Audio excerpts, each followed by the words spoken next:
All right, guys, Fula with a quick video. Yeah, man, I just decided to do this video real quick because of the simple fact that, some people be asking me in the DMs, yo, what's your diet like? What kind of things do you be eating?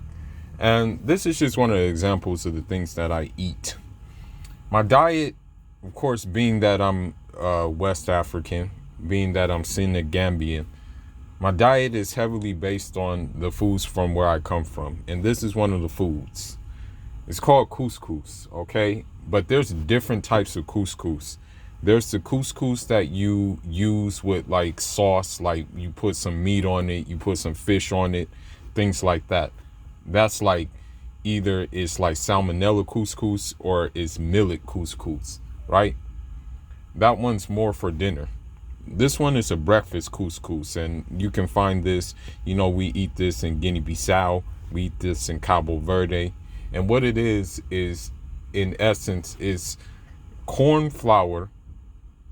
And a lot of people have their different takes on it, but my take is I mix corn flour, I mix sweet potato flour, I put nutmeg, I put cinnamon, and I put a little bit of sugar in it, and then after that you stiffen it.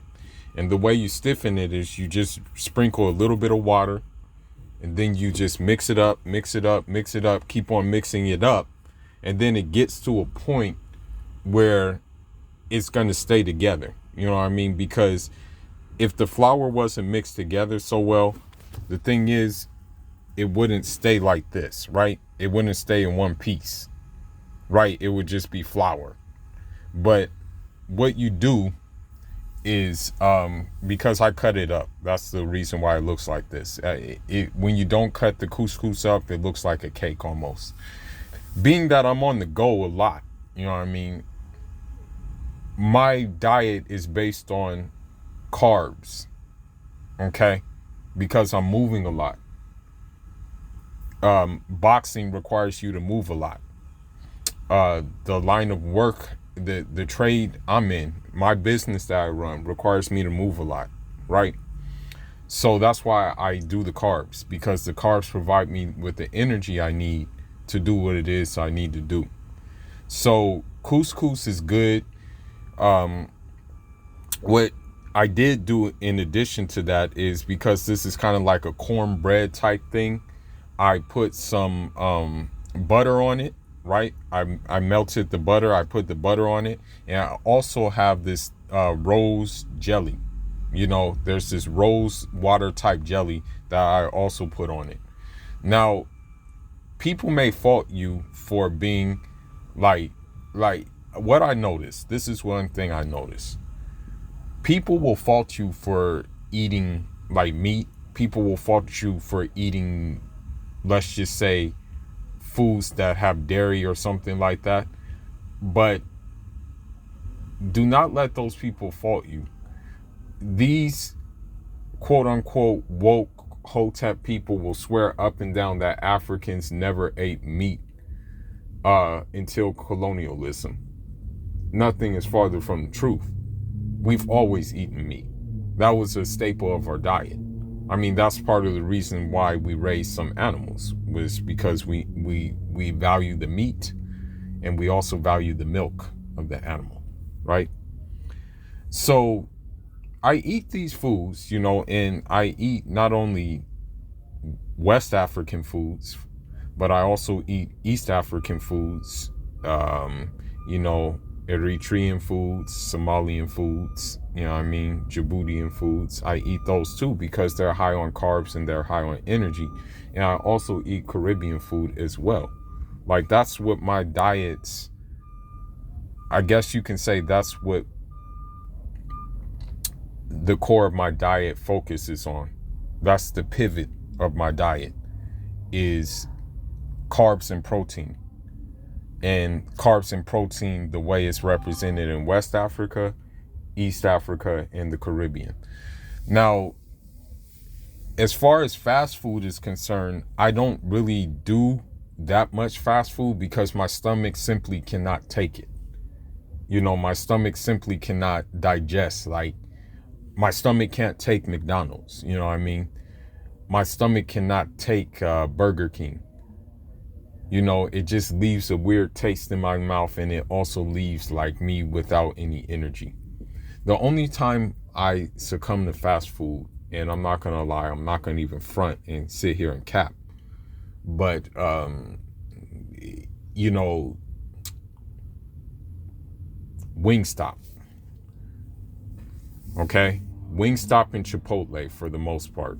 And even Chipotle is pushing it because you have to go to the bathroom afterwards, and also you have to, I want to say, godly, it's heavy. You know, it leaves you heavy. It almost gives you food KO, right? So, with that being said, I'll do some Wingstop, I'll do some Chipotle, and, you know, sometimes also Del Taco, but also sometimes these hole-in-the-wall Chinese food joints as well. But when I look at my diet and compare it to like other people, I realize that, you know,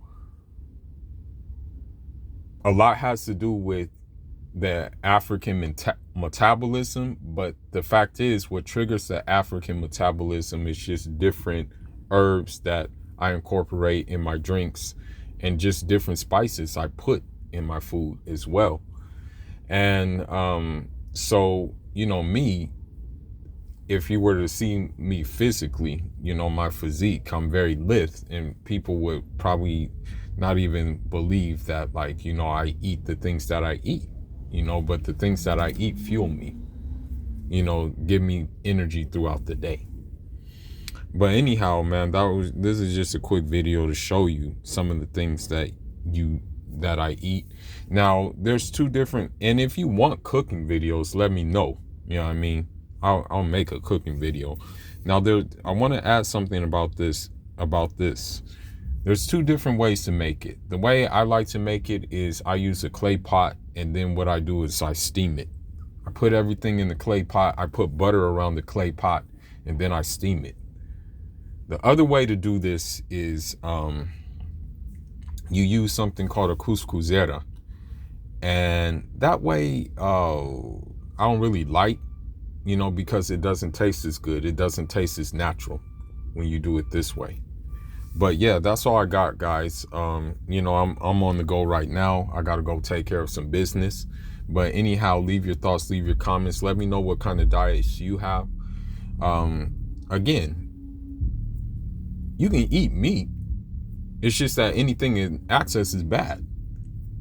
So that's why I'll never subscribe to being a vegan, you know. And if I did subscribe to being a vegan, I may disappear.